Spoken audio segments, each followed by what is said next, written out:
सभी को नमस्कार। सबसे पहले हम धन्यवाद करते हैं परमपिता परमेश्वर का, एक और टॉल साहब का, जिन्होंने ये किताब हमें दी, शक्तिमान वर्तमान, the power of now. Yogi impressions का भी बहुत बहुत धन्यवाद, और मेरठ वाले शर्मा जी का बहुत बहुत धन्यवाद, और साथ में जूम का बहुत बहुत धन्यवाद। कल तक हमने पढ़ा था, अभी चैप्टर हम पढ़ रहे हैं आत्मज्ञान से परिपूर्ण संबंध। स्त्री पुरुष के रिलेशंस में आत्मज्ञान कैसे, एनलाइटनमेंट कैसे हो सकता है, उन संबंधों पर टॉल साहब चर्चा कर रहे हैं। और पेज नंबर 146 पे हम हैं। 146 में मैं अंतिम जो पैराग्राफ है उसकी सेकंड लास्ट पैराग्राफ, उसकी दो तीन लाइनें पढ़ के फिर आगे शुरू करता हूं। तो टॉल साहब कल कह रहे थे कि कई सारी बातें इसमें कही उन्होंने, कि स्त्री पर संचित दुख उस समय हावी हो जाता है। उसी के बारे में बात कर रहे हैं कि वह एक दुष्चक्र बन सकता है, विनाशकारी हो सकता है। वह अतीत दुख खालिस दुख होता है, लेकिन वह आप नहीं होती, है ना। तो आज का शुरू करते हैं अंतिम पैराग्राफ, पेज नंबर 146, हिंदी की किताब। जो स्त्रियां पूर्ण चैतन्यता की तरफ बढ़ रही हैं, वे पुरुषों की अपेक्षा काफी आगे निकल चुकी हैं, और आने वाले वर्षों में उनकी गति और भी तेज हो जाएगी। पुरुष उन्हें अंत में भले ही पकड़ पाए, लेकिन काफी लंबे समय तक पुरुष व स्त्री की चैतन्यता के बीच एक फासला तो रहेगा ही। स्त्रियां उस शक्ति को पुनः प्राप्त कर रही हैं जिसे पाने का उन्हें जन्म सिद्ध अधिकार है, और इसलिए यह शक्ति उनको पुरुषों की अपेक्षा अधिक सहजता से प्राप्त हो रही है। यह शक्ति है प्रकट जगत तथा अप्रकट जगत के बीच, भौतिकता तथा आध्यात्मिकता के बीच एक सेतु होना। एक स्त्री के रूप में आपका मुख्य कार्य अब यह है कि आप इस संचित दुख का तत्वांतरण करें, ताकि आप आगे कभी यह आपके और आपके सच्चे स्वरूप के बीच में ना आए। साथ ही एनलाइटनमेंट के मार्ग में आने वाली एक अन्य बाधा को भी आपको दूर करना है, ये स्त्रियों से कह रहे हैं, और वह है आपका विचार करता मन। लेकिन संचित दुख का निवारण करने में जो आपकी प्रबल प्रेजेंस रहेगी, वह आपको अपने मन की तादात्म्यता से तो मुक्ति दिला ही देगी। अब यहां याद रखने वाली पहली बात यह है कि जब तक आप अपने दुख के साथ खुद को तादात्म्य किए रहेंगे, तब तक आप उससे मुक्त नहीं हो सकते। जब तक स्व के भाव का कोई अंश आपके भावनात्मक दुख के साथ निमग्न रहेगा, मस्त रहेगा, तब तक अपने दुख के भाव घाव भरने के अपने ही प्रत्येक प्रयास को आप अचैतन्य रूप से खुद ही रोकते और तोड़ते रहेंगे। क्यों? सीधी सी बात है कि आप नहीं चाहते कि आप जैसे हैं उसके साथ कोई छेड़छाड़ करे, क्योंकि वह दुख आपका एक अभिन्न अंग बन चुका है। यह एक अचैतन्य प्रक्रिया है, और इससे पार पाने का एकमात्र उपाय है इसे चैतन्य बनाना। अचानक यह देखना कि आप अपने दुख के साथ अनुरक्त हैं, चिपके हुए हैं, या ऐसे ही रहते आए हैं, यह देखना आपके लिए एकदम एक सदमे जैसा लग सकता है। जो ही आपको इस बात का बोध होता जाएगा, त्यों ही आप उस अनुराग से मुक्त होते जाएंगे। यह संचित दुख एक प्रकार का ऊर्जा क्षेत्र होता है, बिल्कुल ऐसा जैसे उसका एक अस्तित्व हो, और जो कि अस्थायी रूप से आपके आंतरिक आकाश में आ बसा हो। यह जीवनी शक्ति है जो जाल में फंस गई है। ये वह शक्ति है जो अब फल फूल नहीं रही है। निश्चय ही संचित दुख उन कुछ बातों के कारण से है जो कि अतीत में हुई हैं। यह आपके अंदर जीवित पलता हुआ अतीत ही है, और अगर आप इसके साथ तादात्म्य हो जाते हैं, तो आप अतीत के साथ ही तादात्म्य होते हैं। यानी खुद को शिकार मान बैठना, और यह विश्वास कर लेना कि वर्तमान की अपेक्षा अतीत अधिक सशक्त है, हालांकि यह बात सत्य के विपरीत है। यह भी एक विश्वास ही है कि दूसरे लोग और उनके द्वारा आपके प्रति किए गए कार्य, उनके द्वारा आपके प्रति किए गए कार्य जो आप अब है उसके लिए, आपके भावनात्मक दुख के लिए और आपके अपने वास्तविक वास्तविक स्वरूप में ना हो पाने के लिए जिम्मेदार हैं। जबकि सत्य यह है, सत्य क्या है, द ट्रूथ इज दैट, कि जो एकमात्र शक्ति यहाँ है वह इस पल में, यानी वर्तमान पल में ही समाई हुई है। वह आपकी प्रेजेंस की शक्ति है। जब आप इसे जान जाएंगे तब आप यह भी जान जाएंगे कि आपके अंदर के आकाश के लिए आप ही जिम्मेदार हैं और कोई नहीं। और यह भी कि अतीत अब की ताकत के सामने ठहर नहीं सकता। मैं रिपीट कर रहा हूं, जब आप इसे जान जाएंगे, किसे जान जाएंगे, कि वह आपकी प्रेजेंस की शक्ति है। जब आप इसे जान जाएंगे तब आप यह भी जान जाएंगे कि आपके अंदर के आकाश के लिए आप ही जिम्मेदार हैं और कोई नहीं। और यह भी कि अतीत अब की ताकत के सामने ठहर नहीं सकता। तो तादात्म्यता आपको संचित दुख के साथ समुचित समव्यवहार करने से रोकती है। कुछ स्त्रियां जो व्यक्तिगत स्तर पर खुद को शिकार होने की छवि से बाहर निकाल लेने के लिए पर्याप्त चैतन्य हो गई हैं, वे भी सामूहिक स्तर पर शिकार होने वाली इस छवि से मुक्त नहीं हुई हैं। पुरुषों ने स्त्रियों का क्या हाल कर दिया है। वे सही भी हैं और गलत भी, दोनों ही बातें देखो। सही वे इस हद तक है कि सामूहिक स्त्री संचित दुख दरअसल सारी धरती पर हजारों साल से पुरुष द्वारा स्त्री पर ढाई गई हिंसा तथा स्त्री की मनः शक्ति का दमन इसका बड़ा भाग रही है। लेकिन गलत वे तब हैं जब वे इस तथ्य में ही से ही स्व का भाव ग्रहण करती हैं और खुद को सामूहिक पीड़ित छवि में कैद कर लेती हैं। अगर किसी स्त्री में अभी भी क्रोध है, रोष है, कुड़न है, तिरस्कार व भर्त्सना है, तो वह अपने संचित दुख को थामे हुए है। इससे उसे पहचान की राहत भरी भावना का, अन्य स्त्रियों के साथ एकात्मता का एहसास भले ही होता हो, लेकिन यह उसे अतीत के साथ बांधे रखता है और उसे अपने सत्व तथा सच्ची शक्ति के पास पहुंचने से रोकता है। स्त्री अगर खुद को पुरुष से अलग थलग कर लेती है तो उसे उससे विलकता का एक एहसास पैदा होता है, और यह एहसास आपके अहम उसके अहम को ही ताकत देता है। आपका अहम जितना ताकतवर होता जाएगा उतना ही आप अपने सच्चे स्वरूप से दूर होते चले जाए। मैंने एक कहानी सुनी थी, बहुत पहले पढ़ी थी किसी किताब में। तो उसमें उन्होंने कहा कि एक, जब ये जो सेकंड वर्ल्ड वॉर के बाद नाजी देशों में, हिटलर के जर्मनी में बहुत अत्याचार हुए लोगों के ऊपर, कैंप्स बनाते थे वहां उनको, बहुत इसकी स्टोरीज हैं। तो जब वो खत्म हो गया सब और उसमें से कुछ लोग बच के आए तो उनके लिए इंग्लैंड में एक पार्टी ऑर्गेनाइज की गई कि भाई उसमें एक महिला भी, कई महिलाएं भी थी। बहुत जुल्म हुए वहां, सैनिकों ने बहुत उनके साथ क्या क्या किया होगा। तो एक रिपोर्टर ने उस लेडीज को पूछा, उस महिला को पूछा जो वहां उस कैंप में कई साल बेचारी उसके साथ अन्याय हुआ। उसने पूछा कि जो जो हुआ आपके साथ वो सब याद याद तो होगा आपको, मतलब आपको कैसा फील होता है वो याद करके। तो उसने जो सेंटेंस बोला ना, वो स्वर्ण अक्षरों में लिखने वाला सेंटेंस है। उसने कहा कि मुझे अच्छी तरह याद है कि मैं वो सब भूल चुकी। तो मतलब शी वॉज रिमेम्बरिंग कि मुझे अच्छी तरह याद है कि मैं वो सब भूल चुकी हूँ। वो आगे बढ़ गई जिंदगी में और खुश बन गई होगी जरूर। तो ये जो है संचित दुख से बाहर आने का एक तरीका, कि उसने अतीत को भुला दिया और उसने याद रखा कि मैं वो भूल चुकी हूँ।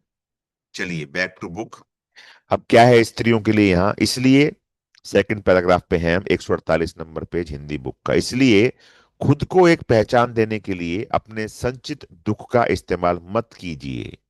इसके बजाय इसका सदुपयोग एनलाइटनमेंट के लिए कीजिए। संचित दुख का तत्तात्तरण करके उसे अपनी चैतन्यता बनाइए।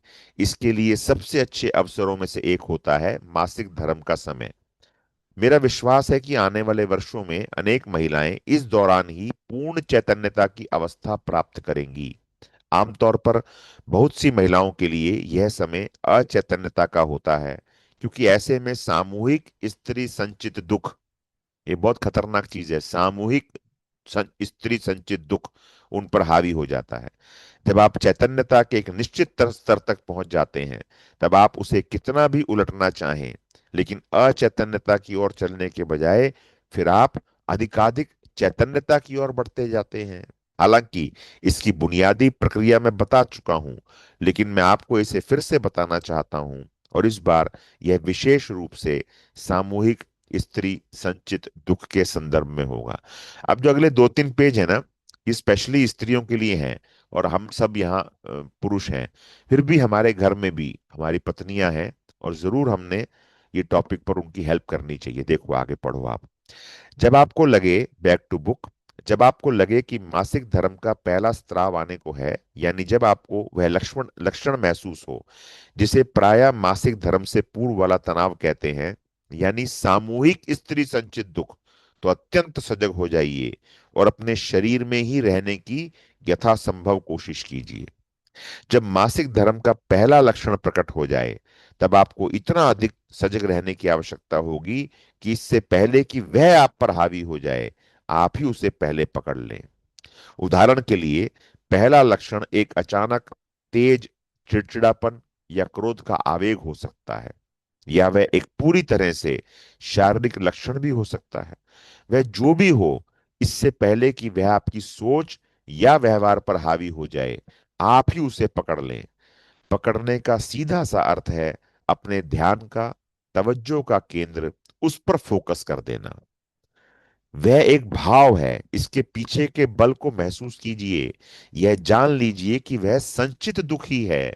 इसके साथ ही इस बात की भी जानकार रहिए कि आप चैतन्य रूप से प्रेजेंट हैं, और इस बात की शक्ति भी महसूस कीजिए। जिस किसी भी भावना में आप अपनी प्रेजेंस को ले जाएंगी, वह भावना तेजी से सिमट जाएगी और तत्वरांतित हो जाएगी। लक्षण अगर केवल शारीरिक ही है, तो जो अवधान आप उसे दे रही हैं, वह उसे एक भावना या विचार बनने से रोक देगा। फिर आप सजग रहना जारी रखें और संचित दुख के अगले लक्षण की प्रतीक्षा करें। जब वह प्रकट हो, तब उसे पुनः उसी तरह पकड़ लें जैसे पहले किया था। बाद में संचित दुख जब अपनी सुषुप्त अवस्था में से पूरी तरह जाग जाए, तब आपको अपने आंतरिक आकाश में कुछ समय या शायद कुछ दिनों के लिए अच्छी खासी खलबली, बेचैनी व अशांति अनुभव होगी। वह जो भी रूप धरे, आप बस प्रेजेंट रहती रहिए। अपना पूरा अवधान इस पर रखिए। अपने भीतर उस उथल पुथल को महसूस कीजिए। यह जानिए कि वह वहां है। इस ज्ञान को बनाए रखिए और फिर वह ज्ञान ही हो जाइए। याद रखिए कि वह संचित दुख आपके मन का इस्तेमाल ना करे, और इस तरह आपके सोचने विचारने पर हावी ना हो जाए। उसे पूरे ध्यान से देखिए। उसकी ऊर्जा को सीधे सीधे अनुभूत कीजिए अपने शरीर के भीतर। आप जानती ही हैं कि पूरे अवधान का अर्थ होता है पूरी तरह स्वीकार करना।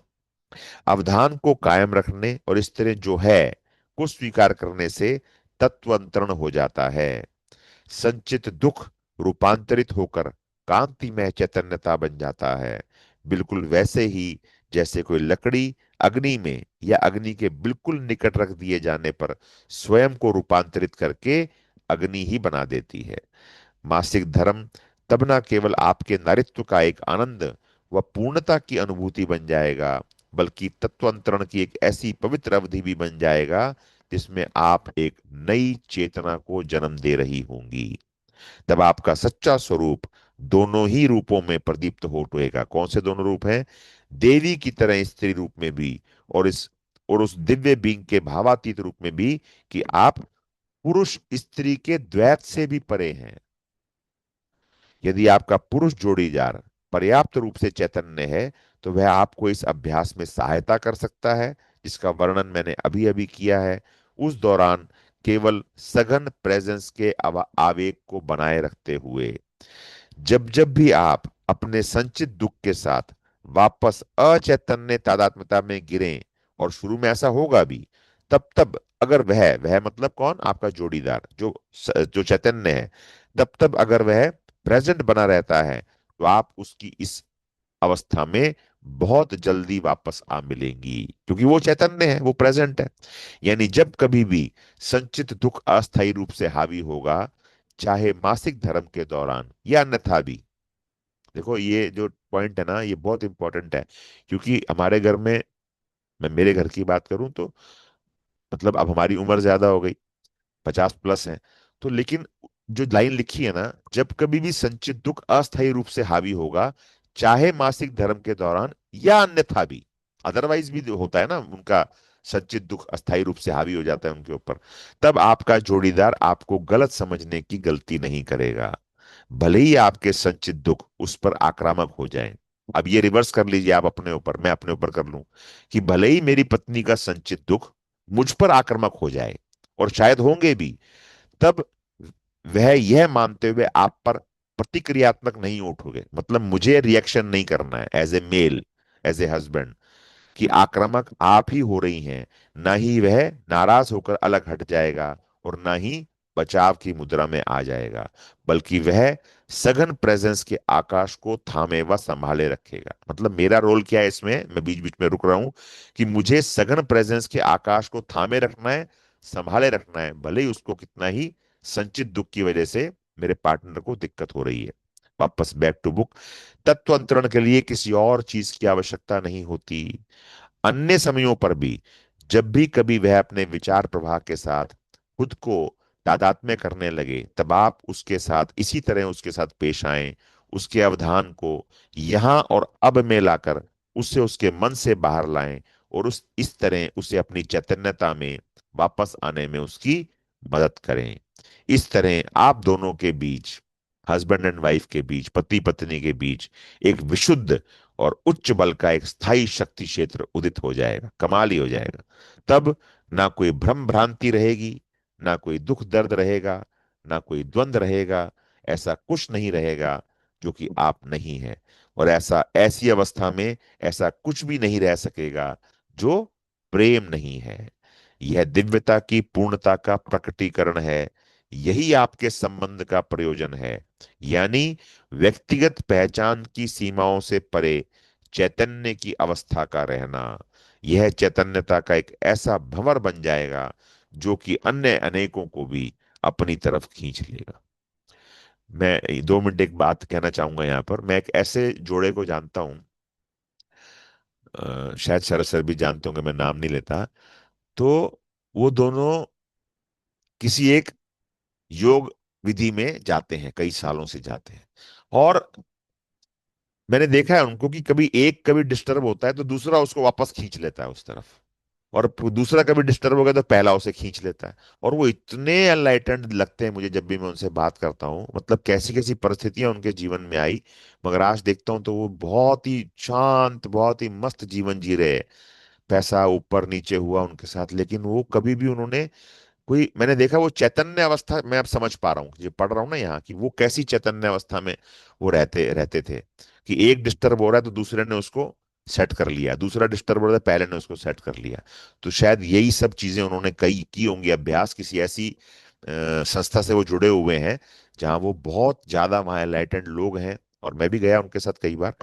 तो ये एक मेरे को लगता है कि बहुत अच्छा टॉपिक है जिसपे हमें हमारे पार्टनर के साथ बैठना चाहिए। शायद ये टॉपिक या पूरी बुक भी हम उनको पढ़ा सकें तो बहुत अच्छी बात हो जाएगी। मैं लास्ट की 2 लाइन वापस रिपीट करता हूं और फिर आगे बढ़ते हैं। यह दिव्यता की पूर्णता का प्रकटीकरण है, यही आपके संबंध का प्रयोजन है। हमारी शादी इसलिए हुई है, हमारे जोड़े इसलिए बने हैं, प्रयोजन ही यही है संबंध का, स्त्री पुरुष के संबंध का। यानी व्यक्तिगत पहचान की सीमाओं से परे चैतन्यता की अवस्था का रहना। यह चैतन्यता का एक ऐसा भंवर बन जाएगा जो कि अन्य अनेकों को भी अपनी तरफ खींच लेगा। वाह। चलिए अगला पॉइंट है जी, खुद के साथ संबंध को खत्म कर दीजिए। आपका जो खुद के साथ संबंध है, तो जिज्ञासु कह रहा है, अगर कोई पूर्णता चैतन्य हो जाए, क्या तब भी उसे किसी संबंध की आवश्यकता रह जाएगी? Question mark. क्या ऐसा पुरुष तब भी किसी स्त्री की ओर आकर्षित होगा? Question mark. क्या ऐसी स्त्री तब भी किसी पुरुष के बिना अपूर्णता का अनुभव करेगी? Question mark. देखो क्या कहते हैं टॉल साहब। वो कह रहे हैं आप एनलाइटन हो या ना हो, आप या तो एक पुरुष हैं या एक स्त्री हैं, और इस तरह अपनी नाम रूप वाली पहचान के स्तर पर आप पूर्ण नहीं हैं। आप पूर्ण का आधा भाग हैं। यही आधा अधूरापन स्त्री पुरुष के आकर्षण के रूप में प्रकट होता है, विपरीत शक्ति वाले ध्रुव के प्रति खिंचाव के रूप में। भले ही आप कितने भी चैतन्य क्यों ना हो, लेकिन उस आंतरिक जुड़ाव की अवस्था में आप यह खिंचाव अपने जीवन की ऊपरी स्तर पर भी, ऊपरी सतह पर भी कहीं महसूस किया करते हैं। उस अवस्था में जो कुछ आपको होता है वह कुछ कुछ वैसा ही लगता है। सारा संसार एक विशाल और गहरे सागर की सतह पर लहरों या तरंगों जैसा लगता है। लेकिन जिस तरंग को, ये बहुत जबरदस्त लाइन है, लेकिन जिस तरंग को यह ज्ञान हो जाता है वह कुछ अलग नहीं बल्कि सागर ही है। और इस तरह जिसे अपनी विशालता तथा गहनता का भान हो जाता है, तब उसके लिए लहरों और तरंगों के संसार का कोई महत्व नहीं रह जाता। तरंग ने ये समझ लिया, ये मान लिया, ये जान लिया कि वो सागर ही है, तो फिर वो तरंग उसके लिए कोई मतलब ही नहीं ना। इस बात का यह अर्थ नहीं है कि आप अन्य लोगों से या अपने जोड़ीदार से गहराई तक ना जुड़ें। दरअसल आप गहरे तक केवल तभी जुड़ सकते हैं जब आप बीइंग के प्रति चैतन्य रहते हैं। बीइंग से आने के चलते आप नाम रूप के पर्दे के पार भी फोकस कर सकते हैं। बीइंग से आने के चलते आप नाम रूप के पर्दे के पार भी फोकस कर सकते हैं, और बीइंग में रहते हुए पुरुष और स्त्री एक ही रहते हैं। आपके नाम रूप के लिए तो कुछ आवश्यकताओं का होना जारी रहेगा, लेकिन बीइंग के लिए कोई आवश्यकता नहीं होती।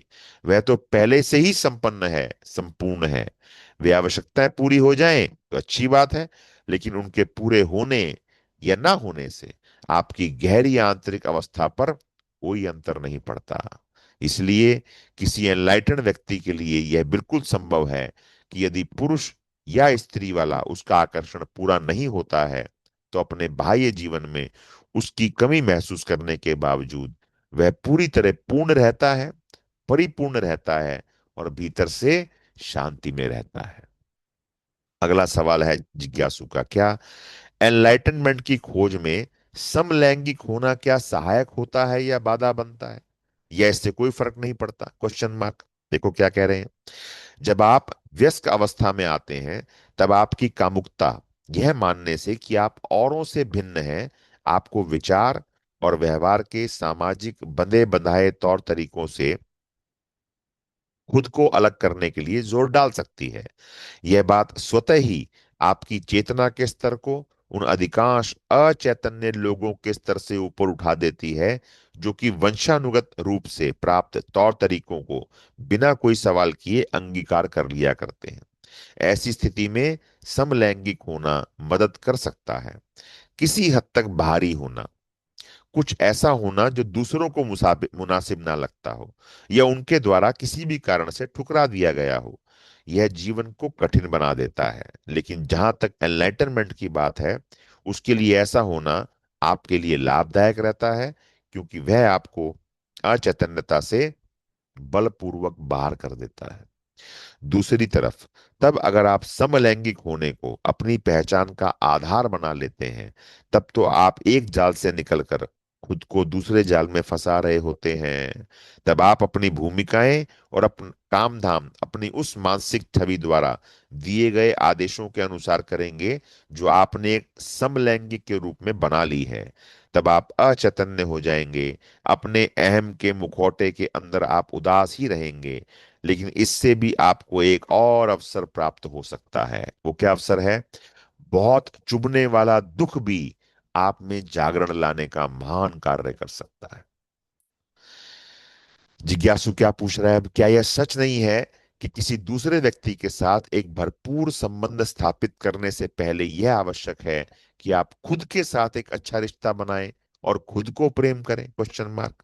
तो टॉल साहब कह रहे हैं कि अगर आप अकेले रहते हैं और तब खुद के साथ सहज ना रह पाते हो, तब उस असहजता को भरने के लिए आपको संबंध की आवश्यकता पड़ती है।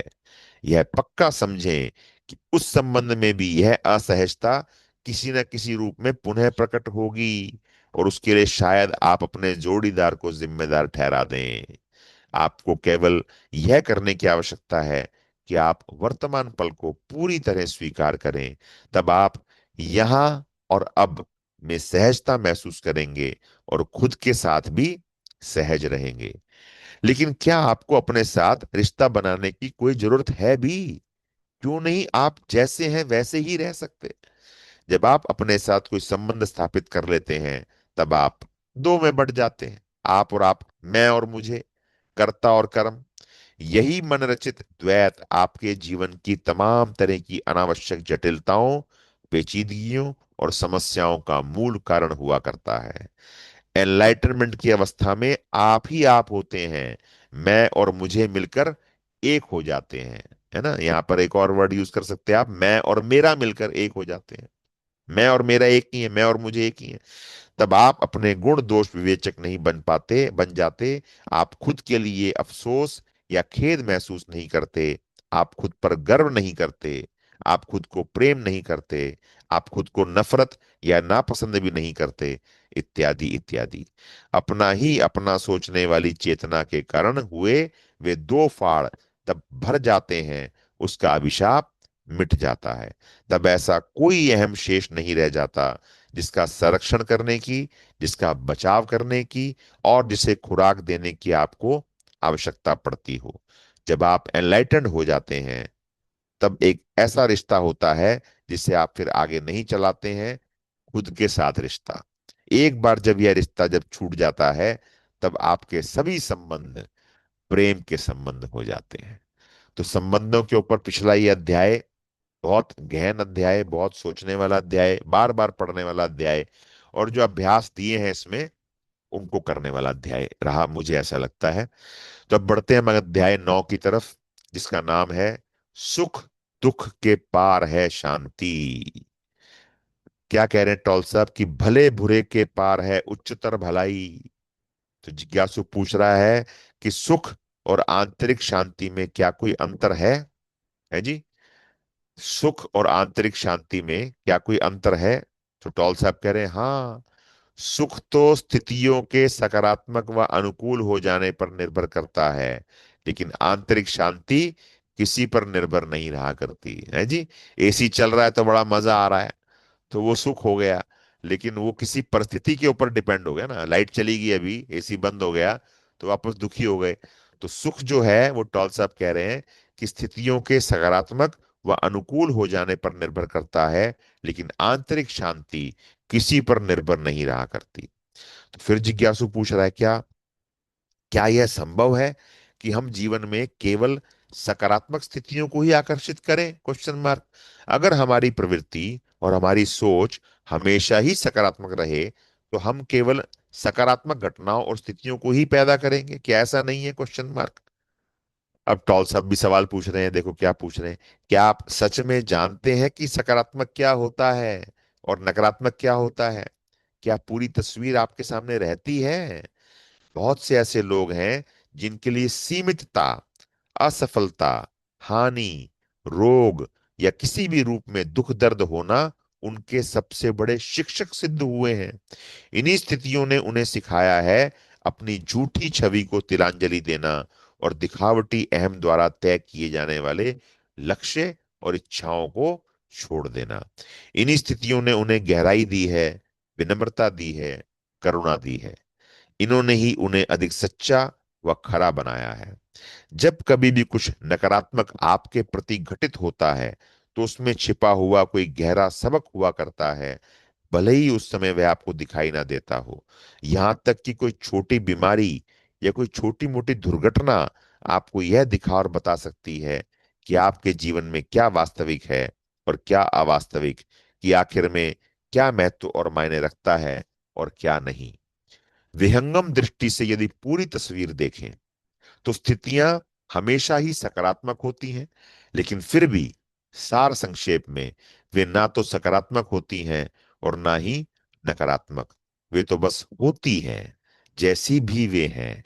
और जब आप जो हैं, और जब आप जो है वो पूरी तरह स्वीकार करने की अवस्था में रहने लगते हैं, जो कि जीवन को जीने का एकमात्र स्वस्थ, अविक्षिप्त यानी विवेकशील तरीका है, तब आपके जीवन में ना कुछ अच्छा रह जाता है और ना कुछ बुरा। तब केवल एक परम श्रेष्ठता रहती है जिसमें बुरा भी शामिल रहता है, लेकिन मन की दृष्टि से देखे जाने पर ही वह सब अच्छा बुरा, पसंद नापसंद, प्रेम घृणा दिखाई देते हैं। इसलिए बुक ऑफ जेनेसिस में कहा गया है कि आदम और हव्वा को तब स्वर्ग में रहने नहीं दिया गया जब उन्होंने अच्छा और बुरा बताने वाले पेड़ के फल को खा लिया था। मैं रोक रहा हूं यहां पर। अच्छा और बुरा इससे बाहर आ जाएंगे तो कैसा हो जाएगा फिर? चैतन्य हो जाएंगे। है जी। तो कुछ अच्छा नहीं है, कुछ बुरा नहीं है। कहिए Sharad sir, Yash sir, Deepak sir, Rajneesh sir, Sanjeev sir. यहाँ रोक दिया है मैंने पेज नंबर 154 पे। अभी है हमारे पास 3 मिनट। हाँ जी शरद सर, दीपक सर, कुछ कहो। Any discussion? सर ये जो good morning. Good morning sir, good morning. ये जो पिछला चैप्टर था ना जिसमें लेडीज के बारे में था कि जी। पिछले अतीत के दुखों के ऊपर हम बहुत ज्यादा बात करते हैं। हम्म। मैं पहले माफी मांगूंगा अपनी माता श्री से कि मैं उनके बारे में कह रहा हूँ, लेकिन मैंने लास्ट के 2-3 सालों में यही देखा। और मैं अपने फादर को बहुत ज्यादा मैंने उनसे सीखा इस बात में। मेरी मदर कहते हैं काफी साल गांव में रही थी, और मेरे फादर कहते हैं दिल्ली रहते थे, कुछ समय के लिए कश्मीर चले गए थे, तो वो शी वॉज अलोन गाँव में। तो वहाँ जैसे अब जॉइंट फैमिली में जैसा होता है, तो उन्होंने वहाँ उन 10-12 सालों में काफी कहते हैं परेशानियों को झेला, क्योंकि फादर वहाँ थे नहीं, तो अकेली थी वो, और हम भाई बहन भी सारे। तो उन्होंने जो 10-12 साल जो निकाले वहाँ पे, वो लास्ट के 2-3 सालों में मैंने ये देखा कि नीचे मदर फादर दोनों अकेले रहा करते थे। मेरी मदर ना उन